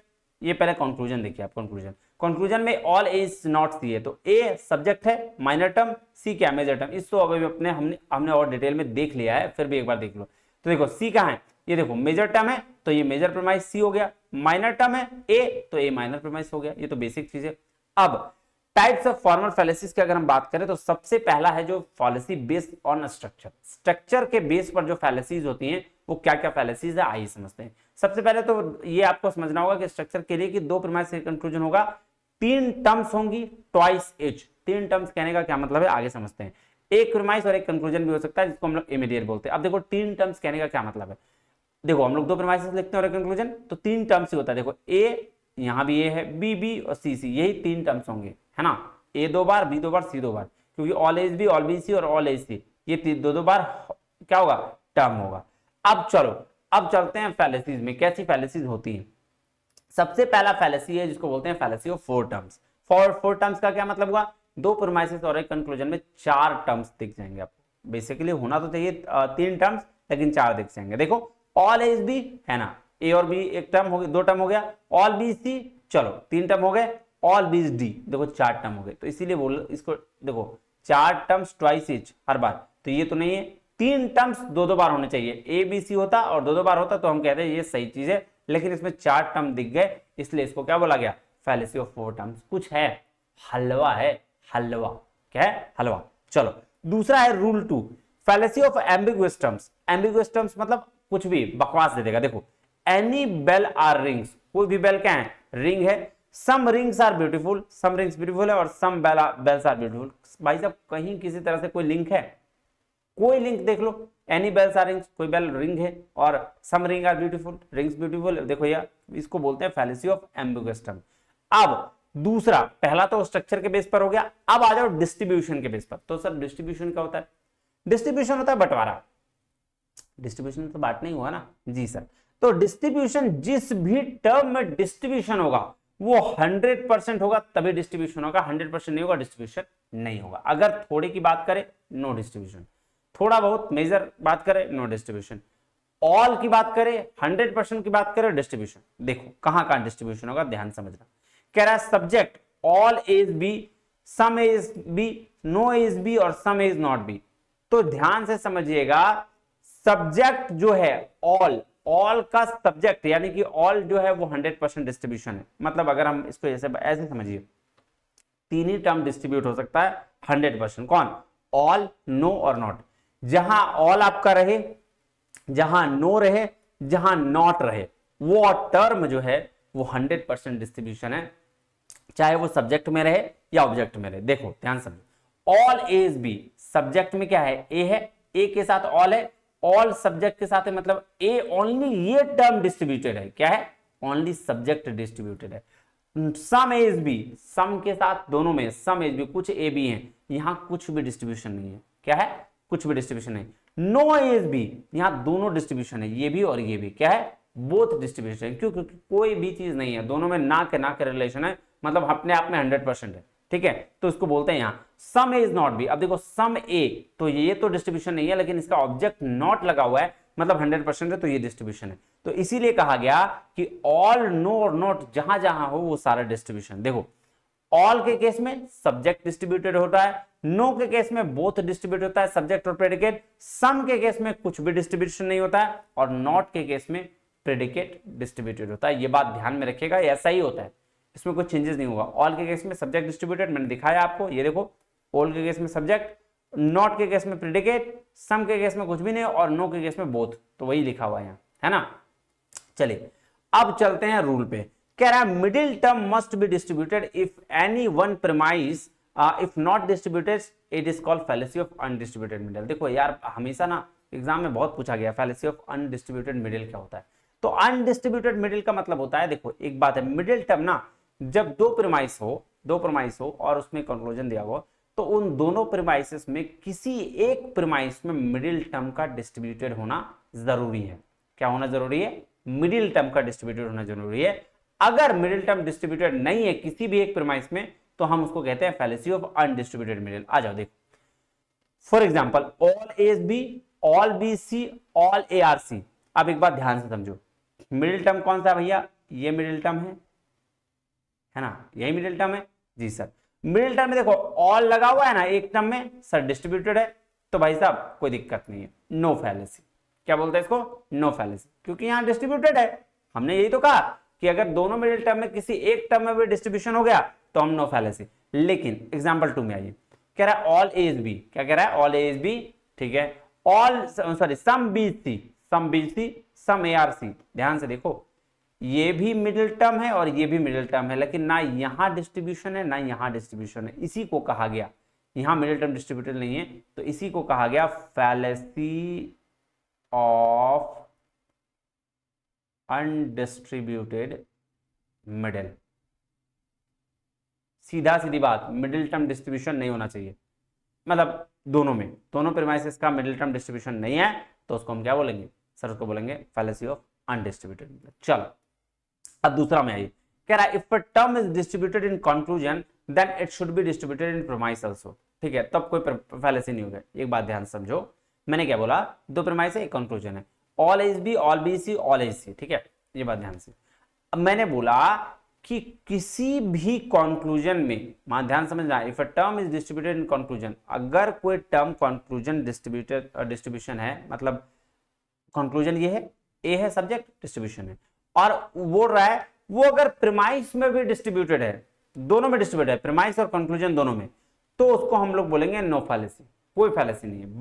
बट अगर ये नहीं डिस्ट्रीब्यूटेड हुआ, मान लो कि कंक्लूजन में डिस्ट्रीब्यूटेड है और प्रीमाइसिस में डिस्ट्रीब्यूशन नहीं है, चाहे वो दोनों में हो, मेजर और माइनर दो प्रीमाइस होते हैं ना, उसी तरीके से दो आपके फैलेसी भी हो जाएंगे, जिसको हम कहेंगे फैलेसी ऑफ इलिसिट मेजर, दूसरे को बोलेंगे फैलेसी ऑफ इलिसिट माइनर। फर्क क्या है? ध्यान समझिएगा, बेसिक फर्क है। आइए सबसे पहले हम चलते हैं फैलेसी ऑफ इलिसिट मेजर में। मेजर मतलब मेजर टर्म की बात कर रहा है, तो पहले कंक्लूजन में पहुंच जाओ, कंक्लूजन में देख लो मेजर टर्म क्या है। मेजर टर्म आपको पता है कि जो कंक्लूजन का जो ऑब्जेक्ट होता है, यानी कि प्रेडिकेट होता है, वो भाई साहब क्या होता है? वो मेजर टर्म होता है। अब आ जाओ, all S R P, some P are Q, ठीक है, और some S is not Q, तो ये है कंक्लूजन। कंक्लूजन का ये ऑब्जेक्ट, यानी कि ये डिस्ट्रीब्यूशन नॉट क्यू है, तो ये तो डिस्ट्रीब्यूटेड है। अब इसको जाके देखो क्यू जो है, क्या क्यू मेरा प्रीमाइसेस में भी डिस्ट्रीब्यूटेड है? क्योंकि मेजर टर्म को मेजर प्रीमाइस से ना ये करेंगे जी सर, तो क्यू यहां है, लेकिन देखो मेजर प्रीमाइस की अगर बात करें सम पी आर क्यू है, इसका मतलब ये जो है वो डिस्ट्रीब्यूटेड नहीं है। क्या है? डिस्ट्रीब्यूटेड नहीं है। देख लो यहां डिस्ट्रीब्यूटेड है, लेकिन ये डिस्ट्रीब्यूटेड नहीं है, तो इसको हम क्या बोलेंगे? इसको हम बोलेंगे फैलेसी ऑफ इलिसिट मेजर। क्या बोलेंगे? Fallacy of illicit major. Same just opposite है किसका? Fallacy of illicit minor. मतलब यहां मेजर टर्म को देखे, यहां माइनर टर्म को देखेंगे। माइनर टर्म कौन सा होता है सर? सब्जेक्ट कंक्लूजन का, कंक्लूजन का सब्जेक्ट ये माइनर टर्म है। अब देखो यहां लिखा है no P are Q, no P are Q लिखा हुआ है जी सर, तो पी तो ऑब्वियस सी बात है, पी आपका डिस्ट्रीब्यूटेड है सर, बिल्कुल डिस्ट्रीब्यूटेड है। लेकिन अब चल जाओ आप कहां? आप माइनर प्रीमाइस में चल जाओ। माइनर प्रीमाइस कहां? जिसमें माइनर टर्म में मिल जाए, पी मिल जाए, तो ये माइनर प्रीमाइस। अब देखो all S R P, all S तो डिस्ट्रीब्यूटेड है लेकिन पी डिस्ट्रीब्यूटेड नहीं है, तो इसीलिए इसको क्या बोलते हैं? Fallacy of illicit minor. क्या बोलेंगे? Fallacy of illicit minor. तो माइनर टर्म और मेजर टर्म में बस फर्क इतना है कि आपको ये देखना है कंक्लूजन में डिस्ट्रीब्यूशन है तो क्या उसका प्रीमाइस में भी डिस्ट्रीब्यूशन है? अगर डिस्ट्रीब्यूशन है तो कोई गलती नहीं है, लेकिन अगर कंक्लूजन में डिस्ट्रीब्यूटेड है और प्रीमाइस में डिस्ट्रीब्यूशन नहीं है तो वो या तो फेलिसी और फेलिसिट माइनर हो सकता है या मेजर हो सकता है। माइनर मेजर वो आपके हिसाब से देखना पड़ेगा कि क्या मेजर टर्म में गलती है या माइनर टर्म में गलती है, दैट्स इट। इसी तरह से ये बन जाएगा। चलिए अगर हम बात करें क्वांटिटी और क्वालिटी की, ठीक है, तो क्वांटिटी और क्वालिटी के बेस पर, क्वांटिटी तो हम लोग बोलते हैं यूनिवर्सल पर्टिकुलर को और क्वालिटी बोलते हैं पॉजिटिव और नेगेटिव को, सर ठीक है, क्वांटिटी और क्वालिटी। अब रूल नंबर 1 कह रहा है अगर बोथ ये इसके बेस पर है, ये तीसरा आ गया, पहला स्ट्रक्चर, दूसरा आपका डिस्ट्रीब्यूशन और तीसरा क्वांटिटी और क्वालिटी के बेस पर है, तो तीसरा रूल नंबर 1 क्या कह रहा है? Both premise are negative then the conclusion can't be there. अगर दोनों प्रीमाइस नेगेटिव में है तो कंक्लूजन नहीं होगा, लेकिन अगर तो इसमें कोई फैलेसी नहीं, लेकिन अगर फिर भी दोनों प्रीमाइस नेगेटिव में और कंक्लूजन निकाल दिए तो उसको बोलेंगे फैलेसी ऑफ नेगेटिव प्रीमाइस या फैलेसी ऑफ एक्सक्लूसिव प्रीमाइस। ध्यान से समझो इसको बात। मैंने बोला दो प्रीमाइस है आपके, 1 2, ये दोनों प्रीमाइस क्या है? नेगेटिव है। अगर इसमें नेगेटिव है तो इसका कंक्लूजन नहीं होगा, लेकिन फिर भी अगर कंक्लूजन दिया है तो इसको हम बोलेंगे फैलेसी ऑफ एक्सक्लूसिव प्रीमाइस या फैलेसी ऑफ नेगेटिव प्रीमाइस। देखो no girls are beautiful negative है, some girls are not cute beautiful not cute, ये क्या है? नेगेटिव है, दोनों नेगेटिव है, कंक्लूजन नहीं होना चाहिए, लेकिन यहाँ कंक्लूजन दिया है, तो कंक्लूजन दिया है इसलिए इसको क्या बोले? फैलेसी ऑफ नेगेटिव प्रीमाइस या एक्सक्लूसिव प्रीमाइस। आ जाओ रूल नंबर 2 में कह रहा है all mens are shark, no shark danger, some male are danger. अब देखो यार इसको क्या बोल रहा है? If any premise not get negative then the conclusion can't be positive, it happens then it is called fallacy. अब ये बात सैमसंग दोनों क्या है? All mens are shark, no shark are danger, ठीक है, ये बात है, दोनों यूनिवर्सल है, ये नेगेटिव और पॉजिटिव छोड़ दो, अभी दोनों क्या है? यूनिवर्सल है, तो यूनिवर्सल का रिजल्ट कभी भी नेगेटिव, एक मिनट देखो क्या है, यूनिवर्सल का रिजल्ट कभी भी पर्टिकुलर नहीं हो सकता, पर्टिकुलर नहीं हो सकता। मतलब यूनिवर्सल, दो यूनिवर्सल है ना, ये भी यूनिवर्सल ये भी यूनिवर्सल, लेकिन इसका कंक्लूजन देखो सम दे दिया, सम मेल आर डेंजर। भाई साहब सम मेल आर डेंजर नहीं हो सकता, क्योंकि दो यूनिवर्सल चीजों का कंक्लूजन कभी भी पर्टिकुलर नहीं हो सकता। अगर ऐसा कहीं किया हुआ है तो इसको हम लोग बोलेंगे fallacy of affirmative conclusion from negative premise. इसको क्या बोलेंगे?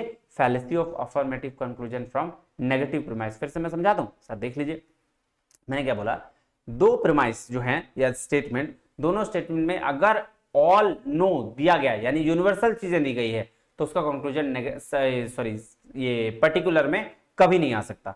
पर्टिकुलर मतलब छोटा वाला सम या सम नॉट के में नहीं आ सकता।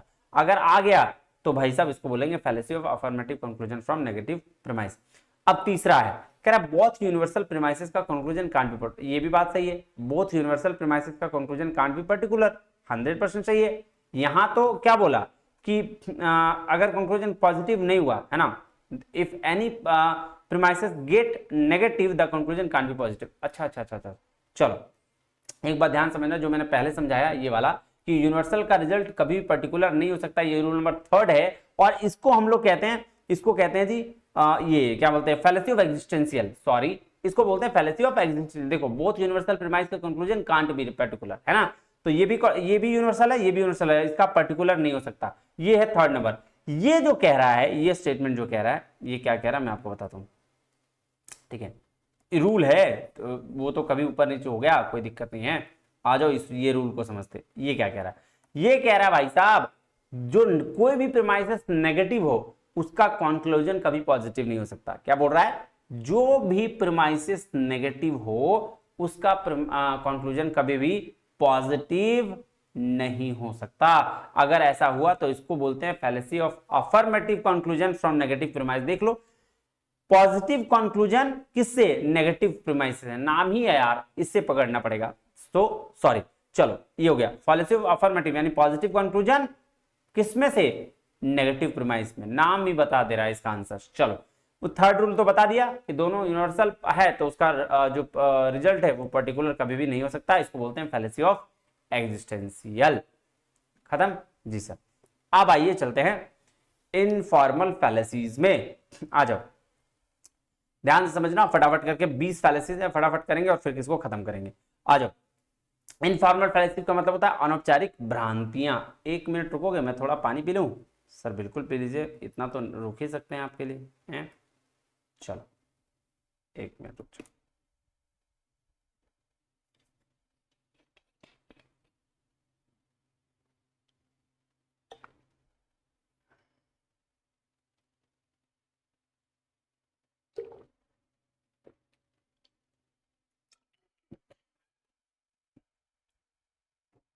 चलिए, अब मतलब नॉर्मल बोलचाल की में जो डिफेक्ट्स होते हैं लॉजिकली, उसको कहते हैं क्या? Informal fallacy. नॉर्मल बोलचाल की भाषा में। जैसे आ जाओ, पहली फैलेसी, मैं पहला फैलेसी एड होमिनम बोला गया है। क्या बोला गया? Add hominem. इसको बोलते हैं argument against the person. For example, मतलब इसको ऐसे देख लो कि कोई बाबा जी जो है, अगर बाबा जी के पास जाते हो तो आपको वो कहते हैं ना, भाई बच्चा ये करो तुम अमीर हो जाओगे। भाई साहब अगर ऐसा है तो आप क्यों फकीर हो? बात समझ रहे हो? ऐसा अगर मान लो कि मैं थोड़ा सावला हूं और मैं ये कहूं अरे यार फेयर एंड लवली लगा लो, क्या वैसे तो मैं तो कोई हूं नहीं, लेकिन चलो सेलिब्रिटी एग्जांपल लेता हूं। मान लो मैं बहुत बड़ा सेलिब्रिटी हूं, ठीक है, एकदम अरबों करोड़ों मेरी इनकम है, या फिर कोई सावली सेलिब्रिटी ले लो, है ना, वो कह रही है फेयर एंड लवली लगा लो, आप तो गोरे हो जाओगे एकदम चमकदार। भाई साहब तुम क्यों काले हो? है ना, सिंपल सी बात है, तो आप क्यों सावले हो? तो जो भी स्टेटमेंट किसी पर्सन के खिलाफ बात करे, उसकी आर्गुमेंट के खिलाफ बात करे, उसको हम कहते हैं एड होमिनम। क्या कहते हैं? Add hominem. चलो बस यही है। दूसरा है स्ट्रॉमैन फैलेसी। स्ट्रॉमैन फैलेसी जिसको हम लोग बोलते हैं स्ट्रॉन्ग वीक फैलेसी। मतलब यहां क्या होता है, यहां सामने वाला आपकी बात को इतना नेगेटिव कर देता है, इतना मिस इंटरप्रेट कर देता है कि आपका स्टेटमेंट वीक हो जाता है और वो स्ट्रॉन्ग हो जाता है। फॉर एग्जाम्पल, आपके लाइफ में हर किसी कि लाइफ में ना एक ऐसा दोस्त होता है जो आपको हमेशा ये कहेगा अरे क्या तुम ये करते रहता है यार, चलो मस्ती करते हैं, चलो ये करते हैं, तुम यही सब करते रह जाएगा, जिंदगी भर ऐसे ही करेगा, है ना। मेरा लाइफ में मेरा एक दोस्त था, है ना, तो वो क्या होता था ना, जब पढ़ते रहते थे तो हालांकि वो ठीक होता है, वो होना भी चाहिए ऐसे दोस्त।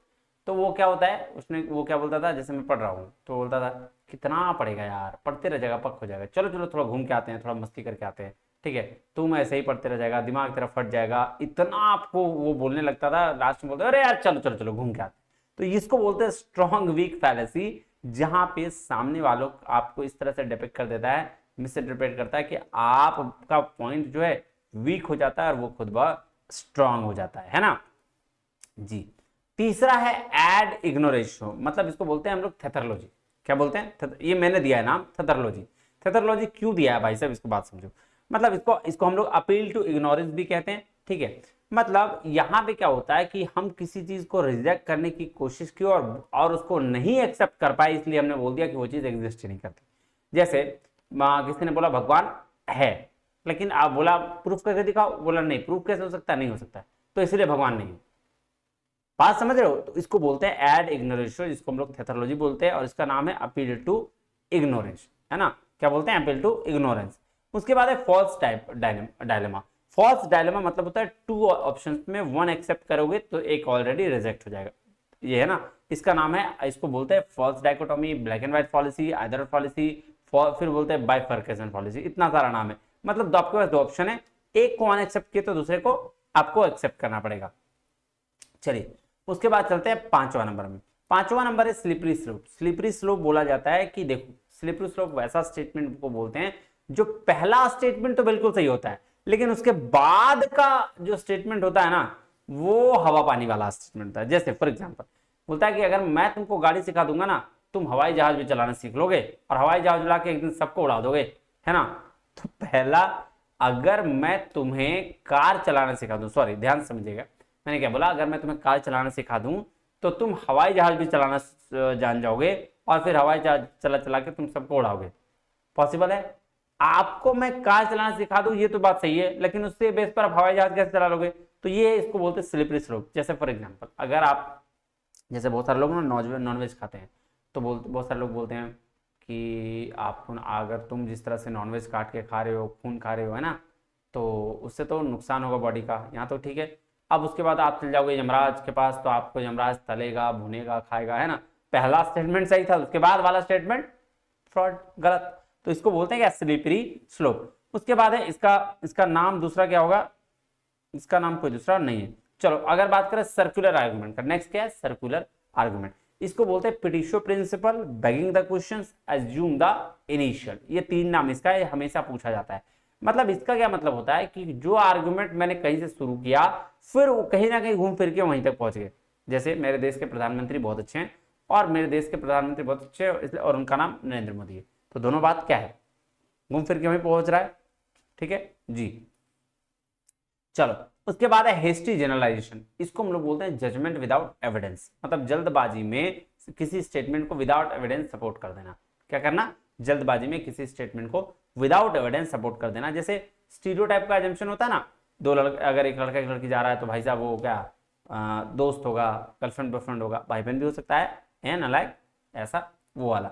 उसके बाद है रेड हेरिंग। रेड हेरिंग बोलते हैं र्यूमर को। मतलब इसको कहा जाता है इग्नोरेशो एलांची। मतलब ये वो वाला स्टेटमेंट होता है जो मतलब कोई ऐसा बहुत दम नहीं रहता है बात में, लेकिन फिर भी उसमें क्या होता है, उसमें उसको उससे उसकी वजह से डर जाता है। जैसे क्या बोल रहा है, ऐसा इंफॉर्मेशन जो लगता है कि इंपॉर्टेंट है बट वो ट्रूथ से डिस्ट्रैक्ट करता है। मतलब सच्चाई और उस स्टेटमेंट का कोई वास्ता नहीं होता है। जैसे छोटे बच्चे थे ना जी सर, छोटे बच्चे को हम लोग जब देखते हो खा जाते हैं तरबूज का दाना या फिर बहुत सारे दाना खा जाते हैं, तो हम लोग क्या बोलते हैं उसमें तरबूज उग जाएगा। कोई रियलिटी से कोई उसका लेना देना है नहीं सर, कोई लेना देना नहीं है, तो उसको हम लोग बोलते हैं रेड हेरिंग। उसके बाद है टोक्यो फैलेसी। टोक्यो फैलेसी क्या होता है भैया, यू टू, तुम भी तो। मतलब इसका मतलब होता है जैसे आप बड़े भाई हैं और आप खुद शराब पी रहे हो, छोटा भाई पी रहे हो तो उसको रोक रहे हो, कह रहे हो तुम नहीं शराब नहीं पीना चाहिए, गलत बात है। वो तो कहेगा ना आपने खुद पी रहा है, मेरे को रोका हुआ है, तो इसलिए तुम भी तो करते थे, तुम भी अपने टाइम में किया, मुझे भी करने दो। ठीक है, तो ये बात सही है। जैसे और एक और एग्जांपल क्या है, पापा मम्मा की लव मैरिज हुई, ठीक है, पापा रोक रहे हैं बेटा मत कर मत कर, मैं फंस चुका हूं मत कर, बेटा बोल रहा है आप खुद किए ना, हमको भी करने दीजिए, पापा बोले कर ले हैं कोई दिक्कत नहीं, आपने क्या, तो उसको बोलते हैं यू टू मतलब टोटोको फैलेसी है ना। उसके बाद है कॉजल फैलेसी। कॉजल फैलेसी होता है not the cause for a cause. मतलब जैसे आप इसमें क्या होता है